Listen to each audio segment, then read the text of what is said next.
e estou aqui hoje com a nossa co-host Yellow Giurisato. A gente vai falar de alguns assuntos diferentes que interessam a todos aqui em Orlando e na região. E vamos trazer para o inglês. Esse podcast de hoje vai ser todo em inglês, mas depois ele vai estar disponível em português com legenda no YouTube para vocês todos poderem acompanhar. Yellow. Bom dia. Good morning.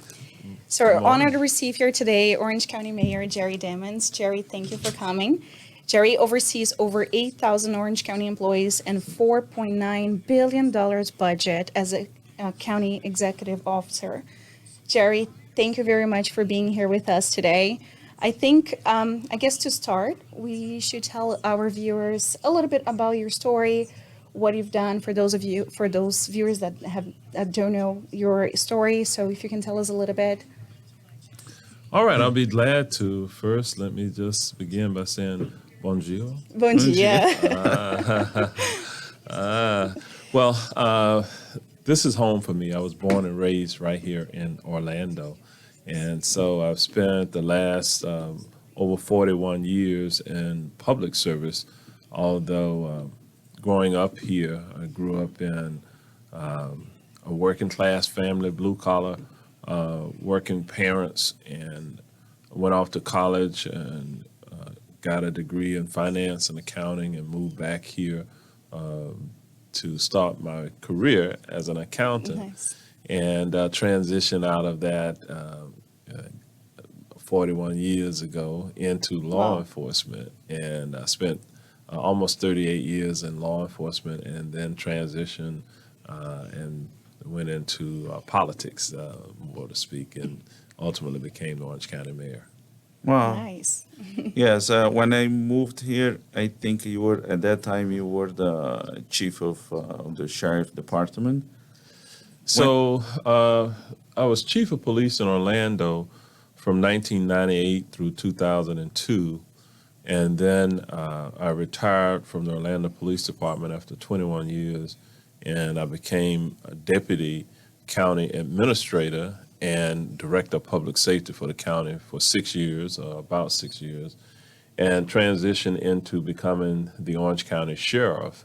And so I was elected sheriff in 2008, and I served as the Orange County sheriff. I was elected for 3 terms, served until December the 4th, 2018. And on that day, the first 12 hours or so of the day, I was the sheriff, and the second 12 hours, I was the mayor. Wow. I was sworn in as mayor on Nice. December the 4th, 2018, and was reelected this past August. And so I will start my second 4-year term in December of this year. Wow. Nice. Congratulations. You were just reelected, right? Yes. So congratulations. I do have a question, I think, talking about your story. What do you think is the most difficult, being the mayor or being a sheriff? Well, it's situational. Being the sheriff certainly had a lot more risk as a first responder. Dealt with a lot of high-risk crises and critical incidents in my role as sheriff. But then in my role as mayor, it's also not a job without its own complications. As mayor, because of the work that I've done over the many years, I have many supporters, few detractors.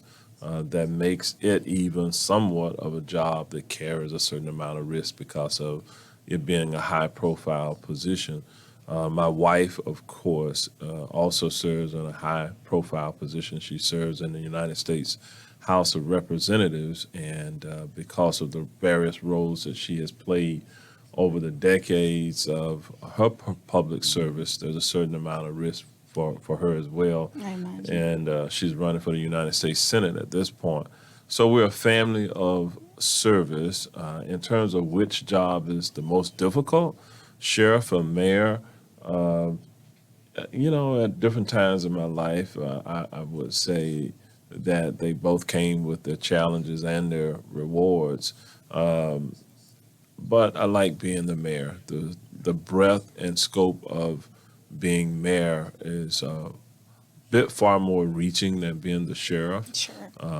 But both great jobs, so it's just hard to say which one is more difficult or not. They both require many hours of work, sacrifice from spending time sometimes with family. Yes, family, absolutely. Yeah. And we have about 100,000 Brazilians in Central Florida. A lot of people don't know the difference between Orange County mayor and Orlando mayor. That's what a lot of people ask me, because it's not common. In Brazil, we only have the mayor of the city, then he moves up to the governor, and that's it. Okay. So in the state of Florida, there are only 3 countywide elected mayors. One in Miami-Dade County, Jacksonville, and then here. And the reason why we have a countywide elected mayor here is because the majority of the residents of our county do not live in any city. The city of Orlando is That's one of interesting. 13 municipalities within the county. Orlando is the largest municipality of the 13, with approximately 305 to 310,000 people, I think, living within the city of Orlando. But the county's population by the end of this year, by the end of 2022, will be about 1.5 million people. Wow. So within the county is 1,000 square miles. City of Orlando is perhaps 110 square miles.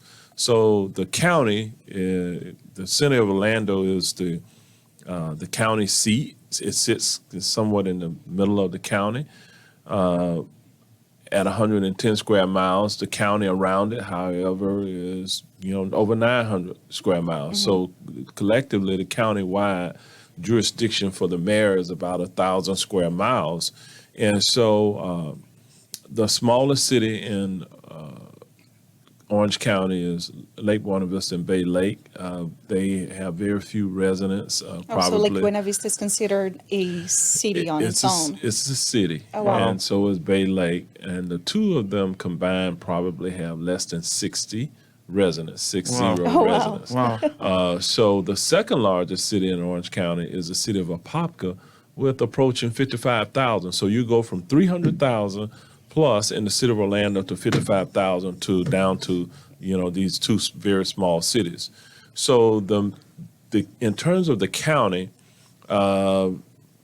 probably 800 plus thousand of the residents out of the 1.5 million don't live in any city. They live in unincorporated areas. They're not in a city, and because of that, for those people, I am their only mayor. Okay. Because they cannot vote in City of Orlando elections. They can only vote for the Orange those County. in the unincorporated area. However, the residents of the cities also get to vote for the county elected officials, because the county also provides services to the city. All of those constitutional offices, such as the sheriff, the clerk of the courts, tax collector, property appraiser, supervisor of elections, they're all funded by the county. And the county runs the jail, which provides services to the municipalities, the social services within the county. Cities are not really set up to deal with social services for the most part. They're provided by the county or the state or the federal government, not really the cities. city. Although they do some, but the bulk of it is done by the county. The county provides services also such as environmental protection, and all of the regulatory issues around that at the local level are provided by the county. The county provides things like mosquito control, animal services. We run the animal services for the entire county, inclusive of the cities, and there are some other services. The courts, that's all primarily a function of the county and the state. Here, in terms of the Orange County Courthouse, that is a facility that is managed and operated by the county. The county is a decentralized operation and we work out of over 496 buildings around the county. Oh, wow. Wow. So earlier you talked about the county's budget. The county's budget actually in the current fiscal year, there's some old numbers out there online. our budget is about $6.2 billion. Wow. The city of Orlando's total budget is perhaps about $1.2 billion. Wow, So you it's a see lot the more. scope of the county is somewhat significantly different from the city. And so that's why we have a county-wide mayor. In some counties in the United States, some of them have a person that is similar to the job that I do. Some of them call my equivalent in more than 3,000 counties. There's probably 100 of them that have my equivalent. In some, they're called the CEO of the county, the executive, the county executive, the county judge, the county president, the county mayor, etc. And so Can be called different things. it can be for the called same different position. things, but They're all as voted in, or they're elected officials? they're elected in, and in my position, I am the CEO for Orange County government, but I am also the chair of the Board of County Commission. So I chair the legislative body that is the policy-making arm for the county employees and the county operations. They set policy. They create the laws for the county. But the mayor is the CEO and runs, I'm responsible for the overall day-to-day operations of the county and not the Board of County Commission. There's a separation. The county employees essentially all report under my direction, my leadership. And so that's the distinction between the mayor of the city of Orlando and the mayor of Orange County. Perfect. And we see a lot of growth here in Orange County. I mean, it's amazing how much growth we have seen from the areas that you oversee. Is there a particular area that you're seeing growth over other areas, or? Our county is growing by a net of about 1,000 new residents moving in each week. Wow. That means that we grow by about 52,000 people on an annual basis. The region, the multi-county region, grows by a net of about 1,500 new people every week. And after COVID and everything, right? I think it's just an influx of people now, right? Continue to grow. The state of Florida is growing by a net of over 800 people moving in every day. Oh, wow. So you can see That's a lot. that's a lot of growth. And we're in Central Florida. Of course, we have the largest tourist attractions in North America, one of the largest tourist destinations in the world. So we have a lot of people who come here to visit for leisure purposes, but we also have a number of people who come here just to do business. Yes. Our international business has increased. Of course, you realize that Brazil Yes. is one of our major exporters and one of the major economic portions of our community here. Absolutely, yes, we see that. With all this new jobs being created here in Central Florida, I see that there's a lot more high-paid jobs that are coming in here. I see big corporations. Do you see that happening? We are the modeling, simulation, and training capital, if you will, right now of the United States. This is where we perfect technologies for warfighters. We have a significant number of defense contractors who are here, the largest being Lockheed, but we have several others who are here, Siemens, et cetera, who are here in our community. We have the fifth largest research park in the United States, out near the University of Central Florida, in which they are working in that whole MS&T, the modeling, simulation, and training space, and they have a $5 to $6 billion annual procurement just for that area. But we also prepare a number of engineers and others, aerospace engineers. We're close to NASA. Of course, within our region, This is where the Space Force sends up a number of different Shuttles, ships right? and shuttles into space, and so we support that. And so from a technology perspective, we've grown. We now have a med school here, and a second med school that's going to be opening, a private med school out in West Orange County. But with a medical school and with research, with engineering, we also have a significant increase in financial services, banking and lending institutions that are moving into our area and expanding. And all of those kind of bring high-paying jobs. A lot of construction jobs, a lot of real estate, a lot of retail. Of course, you're in the retail business, Yes. Richard, and you see that with the tourism and with just the influx of people moving in, there's a lot of entrepreneurial opportunity. And so people are creating businesses here. They're growing their businesses here. They're relocating their businesses here. Yes. And so we have a very proactive approach to diversifying our economy. We're spending some dollars to go out and incentivize businesses moving in and doing businesses with her, both in the country and internationally. Yes, for sure. I've been here 26 years. I never seen this growth before. I mean, it's amazing what's happening in Orlando. I mean, it's becoming a metropolis for sure.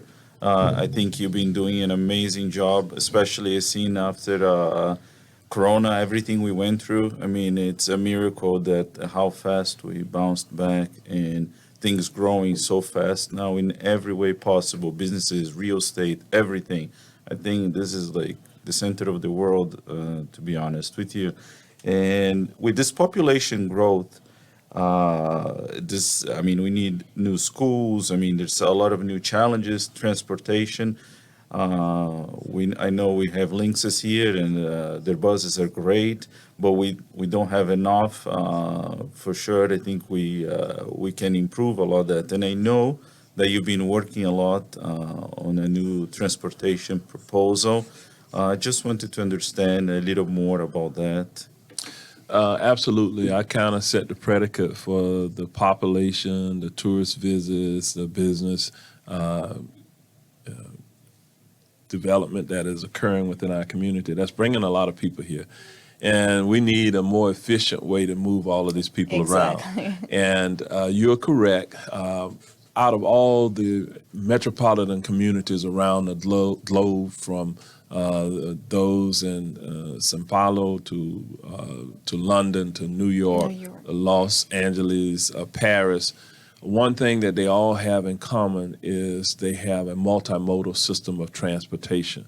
And you've been to all of those places, Yes. and you know that it's even crowded in those. But they all have a dedicated funding source to pay for their transportation infrastructure. Here within Orange County, we do not. And as a result, we have fallen behind in terms of our competitiveness and our ability to move people around. So I have a 1% or a penny sales tax initiative under the laws of the state of Florida. Local governments can institute by referendum. That means putting it on the ballot and letting the people vote to tax themselves extra through the sales tax. And I have a proposal that is on the ballot right now. That 1% or that 1 penny on the dollar on certain retail items would bring in approximately $600 million on an annual basis. Wow. And the majority of that will be paid for by our visitors, not the people who live here. The state estimates that 51% or better of those who will pay the tax will be the visitors who are coming in, who are helping to congest our roadways. And that is the only methodology that does not put the burden purely on the backs of the people who live here. Yes. We have estimated that we have a $21 billion deficit in terms of having an adequate infrastructure here. So the only funding methodology that produces enough revenue for us to do something transformative is the sales tax. Over a 20-year term, what is on the ballot right now is that we would increase the sales tax on certain items. Certain items are exempt. You would not pay the sales tax on prescription medications, on essential grocery items. Oh, that's good. You would not pay the sales tax on utilities and several other things. And it's only limited if you buy a big ticket item like an automobile, it's only limited to the first 5,000. So you don't pay the sales tax, sales tax on everything, and you don't pay it, even though some things that you will pay it on, it goes only up to the $5,000.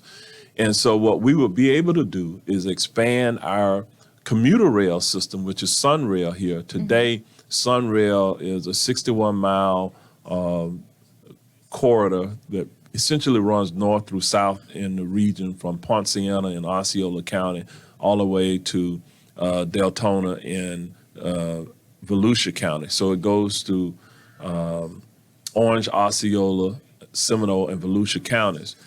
It doesn't have the kind of ridership that it needs to be sustainable because it doesn't have enough connectivity. It doesn't go east or west. Exactly. And we need to expand it. In order to do that, that's a multi-billion-dollar proposition to acquire the right-of-way, the land, et cetera, to build the system out. We need additional revenue. Our bus system is it's a fair bus system. It's not an excellent bus system. In order for it to have the kind of connectivity, we would have to double the size of the fleet and cut down on the headways. That's the time that you wait on the bus between buses running and operating. For some, it could be an hour or so that you have to wait on the next bus. What we want to do is get that down to 15 minutes. And with this sales tax, we'll be able to do that within probably a 3 to 5 year period of time, because we will hire the drivers, purchase the buses, hire the drivers, et cetera, to increase the connectivity for that first mile, that last mile, the connection to Sunrail. And so for the low wage earner, we will save them money on transit. Yeah, that'll be perfect, because we see a lot of Brazilians that move here, a lot of people that come, and transportation is always an issue. That's what they complain. Yeah, first thing you have to get when you move to Orlando is get a car, because you can't get anywhere. You know, it's usually really hard. And if you're a low wage earner, owning an automobile for some is unattainable. Exactly. Because of the high cost of one, purchasing the automobile, but maintaining it, and also the insurance. Here in Florida, our automobile insurance rates have increased significantly. Gas prices went up, but fortunately, gas prices have been coming back down now. So inflation, while we have an inflationary period, it's going to come down. But what is not going to improve is traffic congestion. If we do nothing, we're going to have such traffic congestion that the experience of people coming here will not be a good experience. And I dare say that it would damage our brand. It would. It's not environmentally friendly to have all these automobiles on. If that is the primary mode of transportation, even though more vehicles are becoming electrified, it still is a significant number of vehicles that are fossil fuel burning, and that damages the air quality with all those vehicles on our roads, and it requires us to keep building roads and rely on roads, and then that infringes on environmentally sensitive lands. And even we just experienced some of the calamities associated with that, with these current hurricanes. Because of runoff, we have floods when we overbuild in urban areas. It creates impervious surfaces, and therefore, it creates a capacity issue of where our storm water can go. We're inland, and so when we have massive amounts of rainfall, it creates the potential for flooding within our area. And so that's really not good. We have some people who are displaced now because of that. And we can debate the whole issue around climate change and all of the issues happening globally. But there's something happening because the frequency of hurricanes occurring is increasing. And we're in Florida, a peninsula. We have water on 3 sides. Within our county, we have approximately 1,000 lakes. Wow. So we have a lot of water Yeah, here. a lot of water. And so stormwater management is a big issue. And so by improving infrastructure for transportation, we help ourselves. In terms of reducing the cost of living here, if we can reduce the cost of transit for our residents, and by the way, if you're a low-wage earner, you get a 50% reduction in the cost of your fare. And that 50% reduction with this plan essentially negates the increase in the sales tax for the low-wage earners. Senior citizens currently get a 50% reduction in their fares, and they will continue to get a reduction in their fares. So we want to, just by that reduction in transit costs, you give that person more discretionary income. And we're coupling this strategy with our housing for all initiative, where we are trying to build workforce housing where our job centers are located for individuals who are low-wage earners, so that they have affordable and attainable housing closer to where they're going to be working. So we created our own housing trust fund back in 2019, where we're trying to build more workforce housing in the job centers, and then we want it close to where transit is. That will allow us to tap into these federal infrastructure dollars that are needed for emerging communities like ours, and having a dedicated funding source strengthens our applications and our when we compete and for the various grants, it strengthens our probability of getting those federal grants and state grants by having a dedicated funding source and demonstrating strong financial capacity. As we're talking about this increase on population, how are we doing in terms of security measures? Because we've seen a big influx of people coming in, obviously a lot of tourists, coming into the city too. How are we doing as far as security measures come? Well, the sheriff and law enforcement are reporting that overall crime is down. And has continued to be down for several years. So in terms of the population growing per capita, our crime rates have not increased. They have effectively decreased in terms of crime per capita. When you look at the absolute numbers, sometimes when you look at things like violent crime, it ebbs and flows. There are certain areas where we have seen some slight increase in violent crime, and when you look at the absolute numbers, but when you look at the per capita numbers and the crime index, crime has declined in our area. And so that's the good news. So we're a relatively safe area. We have a few major incidents where our tourists are being victimized. That doesn't happen very often. And that's because of the commitment overall to security. At the Florida Mall, the Orange County Sheriff's Office has a dedicated sheriff unit, deputy sheriffs assigned right there to the mall full time. And that's really unusual. A lot of communities, you don't see that, where you have a contingency of law enforcement that is assigned directly to the mall as part of their regular duty.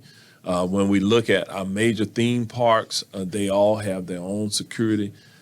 Disney has a very large private security force that's out there that is thousands of security agents, coupled with the Orange County Sheriff's Office. The sheriff provides the security and law enforcement, I should say, for the Disney enterprises there within our county.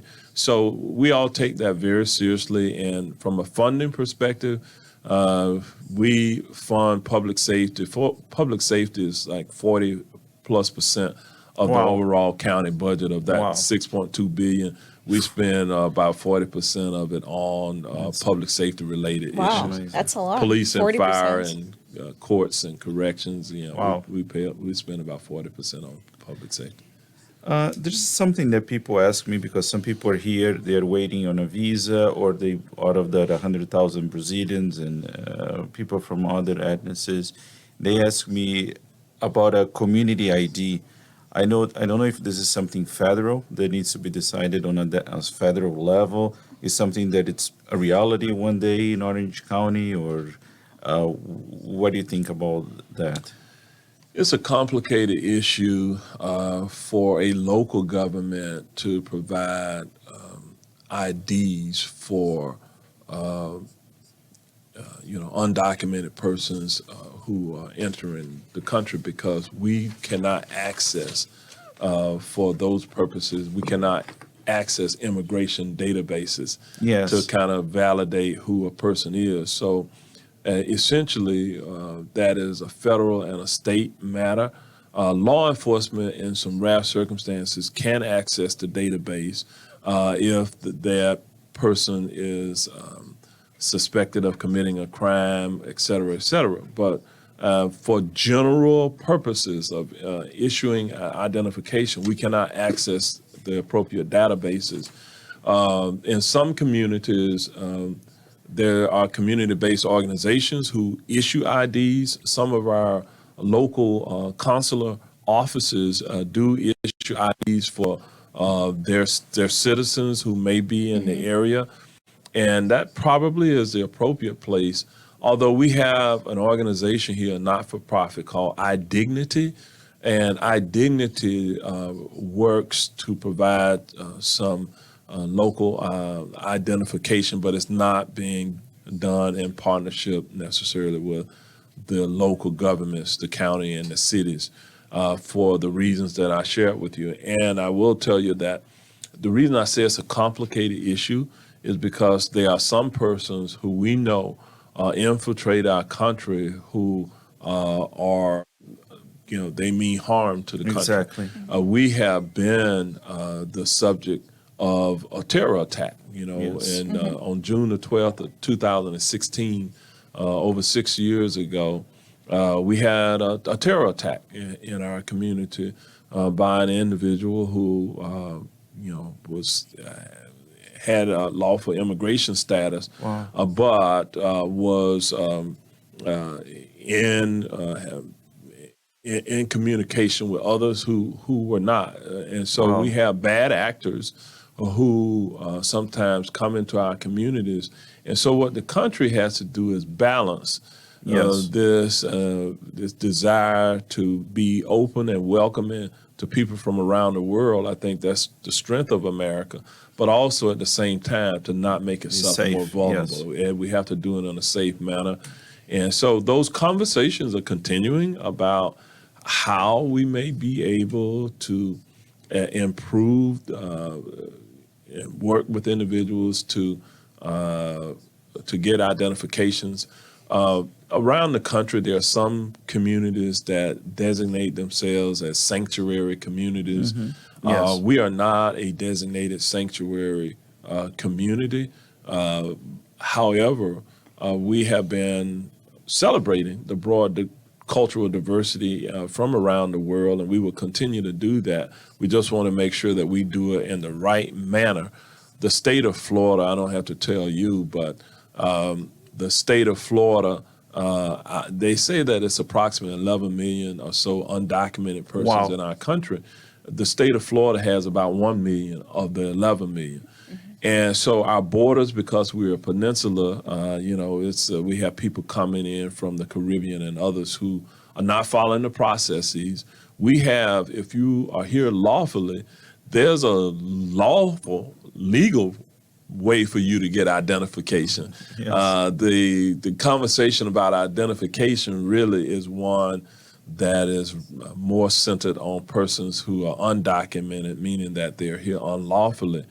In our community, the sheriff and the police chiefs have chosen not to get into immigration and customs enforcement because that's the federal government's responsibility. Yes. So our sheriff and our police chiefs have not signed under federal law the 283G or 287G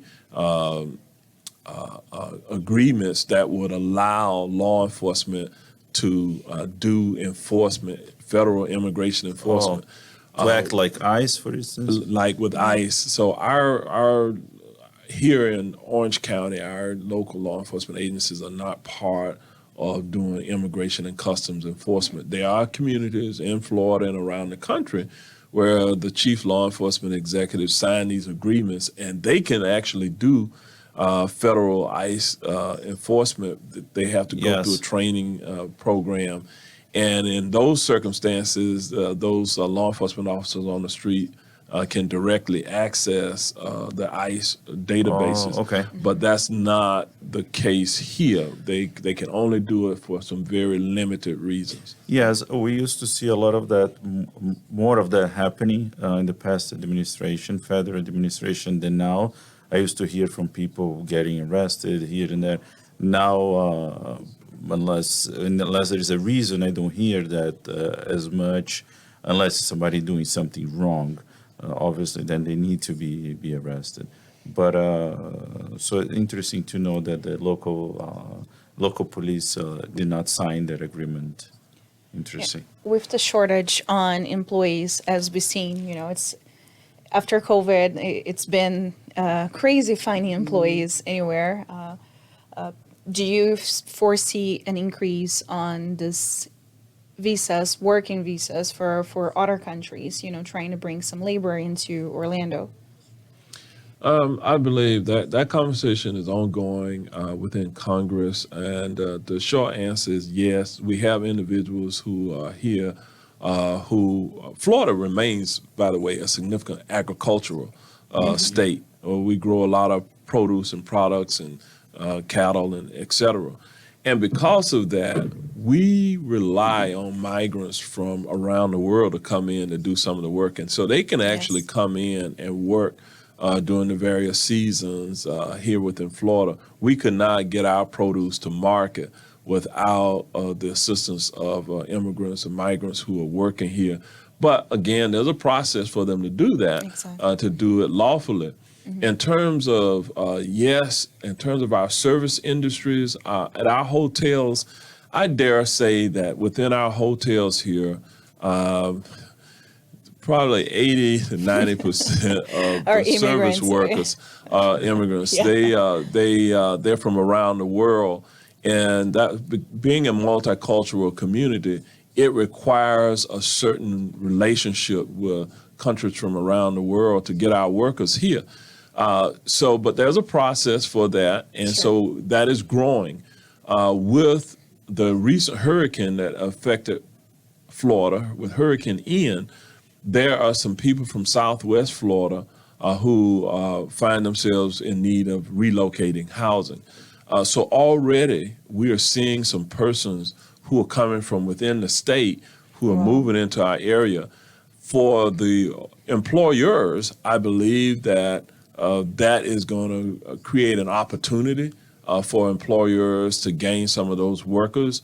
And then, especially with our Latin countries, we have a number of Latin countries where people are moving in because of family who are living here now. They want to be with their family and they want to work. They want to kind of access that American dream, if you will, a broad-based prosperity. And our community is a community that is growing in prosperity and opportunity. So that's the greatness of kind of what is happening amongst us. So we want to be friendly to immigrants coming in order to serve ourselves well, to be able to serve our local employers. We need that workforce to be moving in. Yes. And we do see an influx also of Brazilian real estate, right? A lot of Brazilians are buying houses here. Is that a phenomenon that's happening with other countries, or it's mainly Brazil? It's something that, because I've seen real estate agents now everywhere, Brazilians are buying a lot of the rentals, housing. Yes, a lot of. Florida was a good deal because in the state of Florida, there's no state income tax. And so in nearly half of the other states, they have some kind of state income tax. Yes. So it's a way that you can make income and not pay the kind of taxation that you see in some other communities. But also, I think that what makes it very favorable in terms of the real estate market, we have a lot of land, undeveloped land, and our housing prices were moderately priced in comparison to some other states and other major urban or metropolitan communities. Now, the price of housing has gone up. Yes, within our community. A lot. We are doing a lot of infill building, redevelopment in the urban core in the city of Orlando, downtown. You can see this renaissance of residential being built there. But we still have a lot of rural areas where people farm in our community. And the people who live in the rural communities, they want to maintain that rural character that they have, and they don't want development encroaching. Yes. So I do think we have to be smart about how we manage development. And when we build urban centers, that's where we have to have high density. We have to have access to transit. We have to have access to retail so that people can have a better quality of life, where their community is walkable and bikeable, where they don't have to rely on an automobile to get around. And so I think you're going to see a lot of that from a real estate investor's point of view. Interest rates have been really low, and there was availability of inventory because of many of our neighborhoods, old neighborhoods, and there was an opportunity there for investors to go in and buy up houses and turn them into rental units, or do with moderate improvements to turn and sell it for a significant profit. Some people are concerned about that because it has resulted in an increase in the price of housing here, and real estate has gone up. And that's the concern that we have about workforce housing. That's why we have this affordable housing initiative underway in the county, so that we don't price our workers out of the market space, and we have to make available diverse housing types. Everybody is not going to be able to live in a 5,000 square foot house or 3,000 square foot house, but we have to make certain that we are making available a 700 square foot property, or 500 square foot for single individuals, et cetera. So because of all of that, you see a lot of very robust activity. The neighborhood I live in Southwest Orange County, and in that area, I do see a number of Brazilian investors and persons who are buying main homes and second homes, who are living there in the area. They are business persons. They are healthcare professionals, medical doctors, et cetera, who are moving into the area. Yeah, a lot of people are choosing here. Even I see a lot of Brazilians coming from Miami to here. They're choosing to move to Orlando because of all that housing.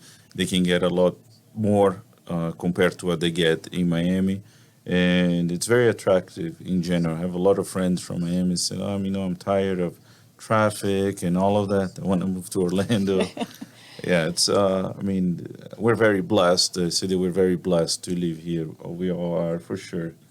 So with that being said, for your new proposals, I know you're up for re-election now in... Actually, I was re-elected back in August, so I've already been re-elected. Yay. So, and we have term limits. So this next 4-year term that will begin in December for me will be my final term as Orange County Mayor, because you can't be the county mayor more than 2 consecutive 4-year terms. That's not the case in the cities. They don't have term limits. We have term limits in the unincorporated area. That's why Buddy Dyer, as the mayor of the city of Orlando, has been elected 5 times, and he says he's going to run for re-election in 2023. Wow. And if he's re-elected, that'll be the 6th. He's already the longest-serving mayor. If he had been in the county, he would have been gone a long time ago because of term limits. So, we have term limits too for all. For all positions. For all positions. Yeah, so our county commissioners have term limits, 2 consecutive 4-year terms, and so does the mayor. But our constitutional officers today do not have term limits. That's the sheriff, tax collector, supervisor, clerk of the courts, property appraiser, et cetera, the comptroller. They do not have. But it's only consecutive. You can leave one term and come back. You can leave and come back. I tried, so far, and we've only had a countywide mayor. I'm only the 5th elect the countywide mayor. Yes. So we had a countywide. The first one took office in I think it was 1990 or somewhere around that period of time. So only about 32 years or so have we had a countywide elected mayor. So it's a pretty new position within our community. But so far, there's not been one that served for the 8 years that to try to come back as mayor. There's always somebody waiting in the wings. If you're out for 4 years, you're probably out. At that point to kind of get back in.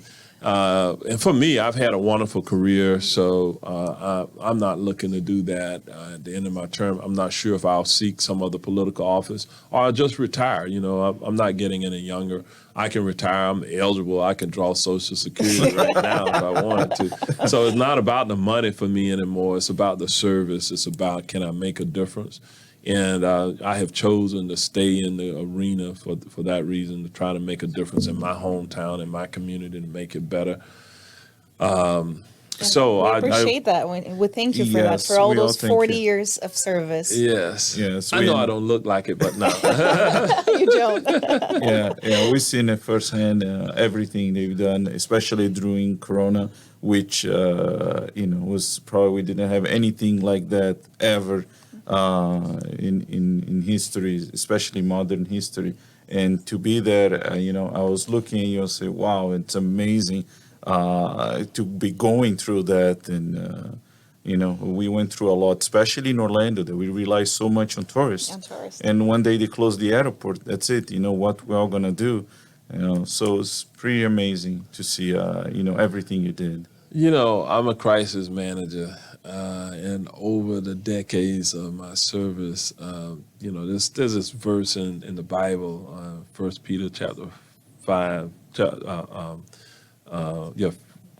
Peter chapter 5, verse 5, that said, God opposes the proud, but gives grace to the humble. And so when I talk about my career, I talk about it with humility. I'm very, very humble because God has graced me to be able to have and hold all of these titles over time. And here I am. I have managed every kind of crisis almost you can think about, from shootings, barricaded gunman situations, hostage situations, terror attacks, and now I can put managing a COVID, managing during COVID, so. And now a hurricane just last week. And I had managed hurricanes for decades in my various capacities, former director of public safety for the county, and emergency management fell up under my direction during probably the one time in our history in 6 weeks we had 3 hurricanes in 2004. Oh, wow. Hurricanes Charlie, Jean, and Francis, and I just happened to have been on point as a director of public safety during that era. So there's not really a crisis that I haven't managed. So I use the sum total of my experiences to help guide and lead during COVID, to get to deal with the health crisis, but also to stabilize our local economy and get it back running and operating sooner than later. And so because of many of the protocols I think that we put in place, it allowed us as a community to recover faster from COVID than some. We reopened, of course, we had the government shutdowns in March of 2020. We reopened for business in June of 2020. Wow. That was 1 year ahead of New York, 1 year ahead of Chicago, 1 year ahead of Las Vegas, et cetera, 1 year ahead of Los Angeles. A full year. They did not reopen for businesses until June of 2021. Wow. So we were, and so I think that it's a case study about some of the things that we did. You may even remember that this is where we did the experiment with Major League Soccer and with the National Basketball Association, where those 2 professional sports leagues re-engaged in what we call the bubble, where they put players in a very sterilized area out at Disney, and there were no fans or spectators allowed to be there.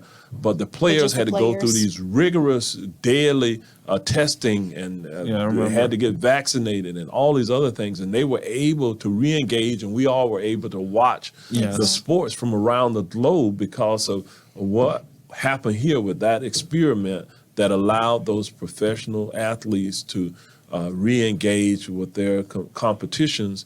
And it kind of set the stage for everything else that we were doing, working in partnership with our healthcare providers, our hospitals, and our researchers. I followed the advice that they gave me to safely reopen. We were able to safely reopen.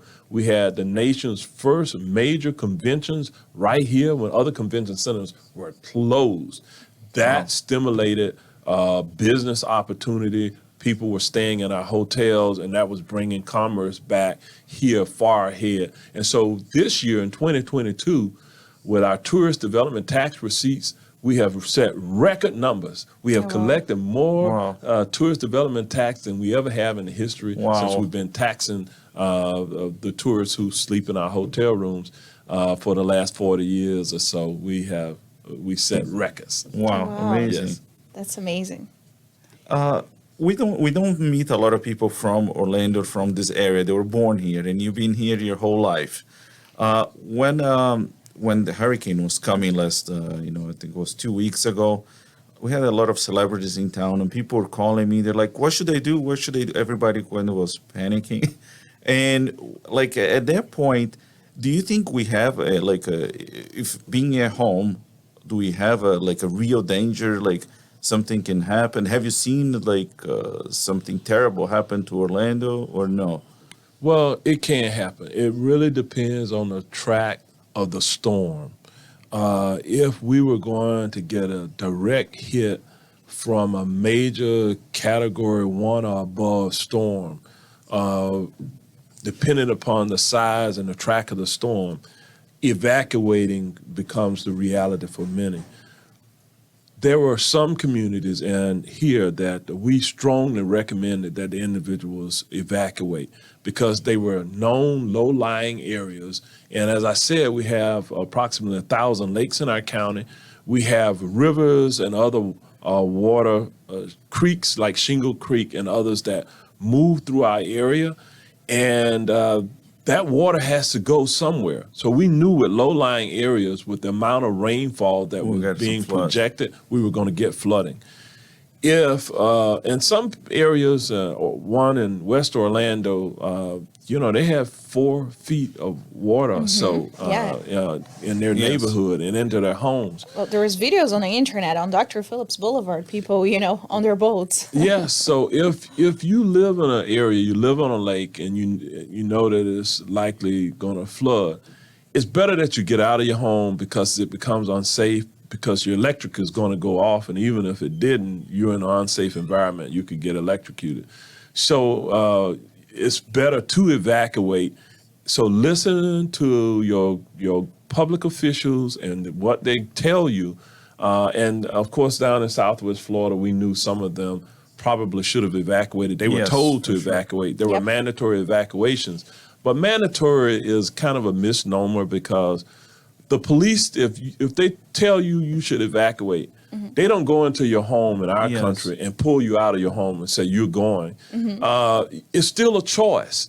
And so some people chose to stay in their homes, even knowing that it was a hurricane coming. And for some of them, of course, their homes were lost because of flooding and wind speed, high wind speed. So I've seen utter devastation. 1992, I think it was, in Andrew in South Florida. It leveled large areas. There was nothing standing. You can't survive that, in your home. There are some places where you can go that are rated for hurricane speeds, wind speeds, and what have you, that may provide you some protection. Of course, our hotels are all rated above, the way they're constructed here in Florida, they're rated above the average structure. But for the average home, if it's a Category 2, 3, 4, 5 hurricane, you need to Better to evacuate. go. It's better to go. You Yeah. need to go, leave that area, and not roll the dice for the safety of your family. I agree. Exactly. I agree. With all this being said, Mayor, do you think right now in Orlando, if you are an investor, either in businesses or real estate, is this a good time to invest in Orange County? It's a great time to invest in Orange County because of the tremendous growth, because of still the relatively low cost of real estate. It was lower, it's going up. And Yes. so you want to kind of get in when you can. So it's a great investment. We're a growing community, and because we're a growing community, our economy is continuing to grow. Even the sales tax initiative that I talked about, the rate of return, the economists say that for every $1 we invest in infrastructure, transportation infrastructure, we get a $4 rate of return. Wow. That means that over the 20 years, the $600 million that we get on an annual basis from the tax will be $12 billion over the 20-year term. But if you multiply that times the rate of return, the $4 per dollar, that's a $48 billion investment. So Wow. if you are in construction, real estate, financial services, if you own a landscape company, if you're a supplier, you want to be part of that. And that's just one component. That's one of many things That's that we're great. doing here to stimulate our local economy. So yes, this is a great opportunity to invest in our community. A For lot of sure. houses being built, right? So Yes. apparently there is a shortage in housing here. Is that what you think it's happening? Not enough houses were being built, especially for workforce and attainable housing, affordable and attainable housing.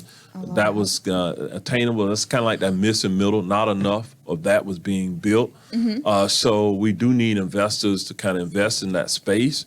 Because there's a significant demand now Yes. as we have people who have migrated from around the world. Right. They are looking at those entry-level starter homes, but we had a plethora of $1 million+ homes that are here, Right. but in the higher $700,000 or so homes, we had a significant number of them because that was the inventory that buyers were demanding. Yes. Now buyers are demanding more of the lower range. The other will run itself because persons who with a large discretionary income, they can afford to buy yes. and pay whatever the market says. But for the average worker, which is the majority of people here, it's all about that affordable and attainable housing right now. So that's a niche that I would tell anybody, if you're looking to invest in real estate, that's a great area.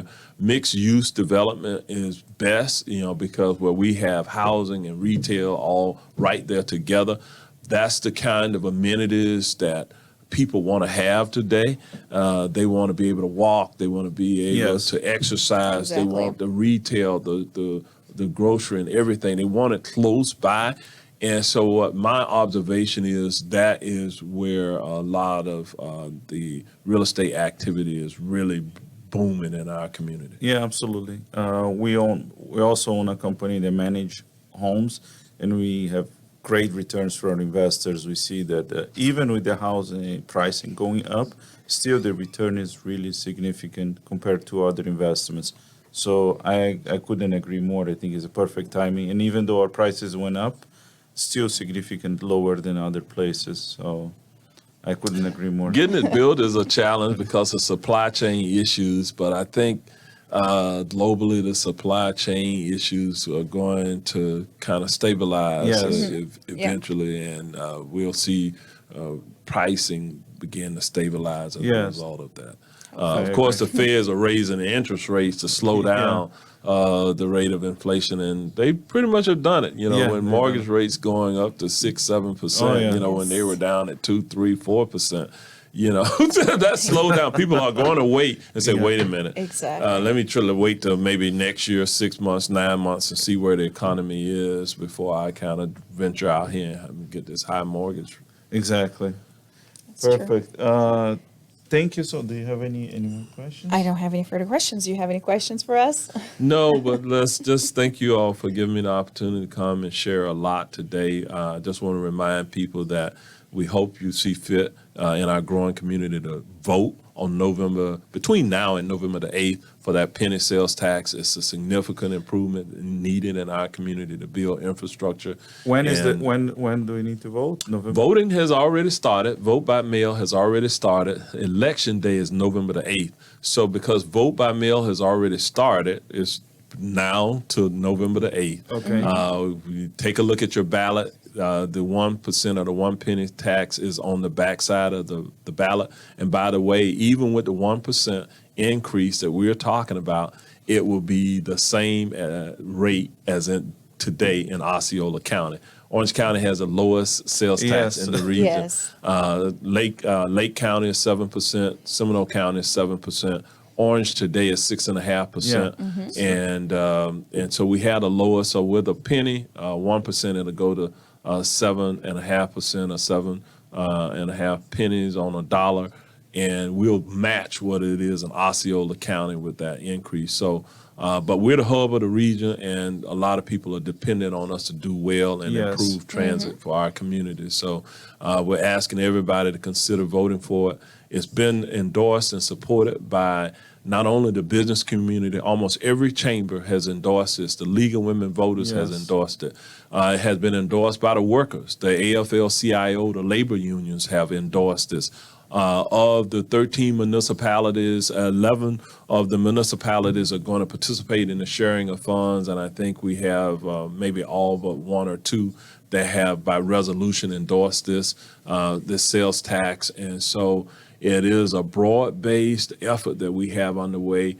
We win with 50% plus one on November the 8th. So if you're a business person, they get it. Sometimes it's the average person, the worker that may be struggling. No, but I think at the end of the day, we'll help everybody. Exactly. So everybody will benefit from it. Yes. Doesn't matter what end you are. So Exactly. It will help to free up some of the I-4 traffic too in the upcoming years. Yes, and we want to get people into Exactly. commuter rail. We want to Exactly. move them around on some cool commuter rail. yes, we need that.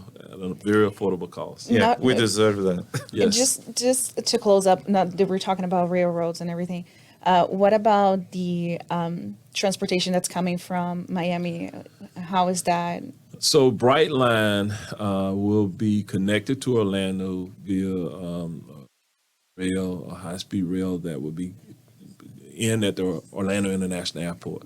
The intermodal facility that will house the Brightline trains from Miami is complete. It's already done. Wow. What Brightline is telling us is that the actual service to Orlando should start sometime in 2023. That's great. They are saying second or third quarter 2023.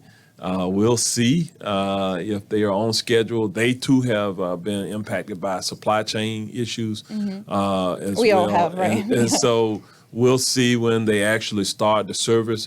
But the goal is to, once it connects, Miami is connected to Orlando via this commuter rail, is to then connect to Tampa. So Wow. the That's awesome. Orlando-Tampa area is going to become, within the next probably 20 years, a mega region. Wow. People will live and work in each one of Yes. the areas, but the efficiency by which they will move through those areas is going to be dependent upon the mode of transportation and that efficiency. So having a high-speed or commuter rail operating between the intercities is going to be something positive for Florida, positive for our tourists, positive for business as well, because that's the future. Yes. If single moving everybody around in a single that's vehicle what I always automobile is not the future. We are going to have air taxis, shuttles between the communities, and these air taxis. The technology is there. Wow. Some of them probably are going to be pilotless. Wow. Wow. I wanna see that one. They'll be operated. Like in some cases they operate these. U.S. government operates these drones. Wow. Where somebody is sitting somewhere, operating these things. So you're going to see that our children and our children's children in their lifetime, they're going to see something totally different in terms of the innovation with how people move around the world. Wow, that's exciting. Yes. Awesome. Well, thank you very much. We want to thank you for your time. Thank you for being here and Yes. bringing so much information this morning. Yes, What is thank it? you, Mayor. Obrigado? Obrigado. Obrigado. Yeah, Obrigado. Thank you, Mayor. It was a pleasure. Richard taught me that. Oh, he did. Yes. Yeah, he did. He's a good teacher. Yes. He taught me some other words too, but I can't say them. No, maybe not. Maybe not today. Maybe not here. Thank you, Mayor. It was a pleasure. All right. Thank you.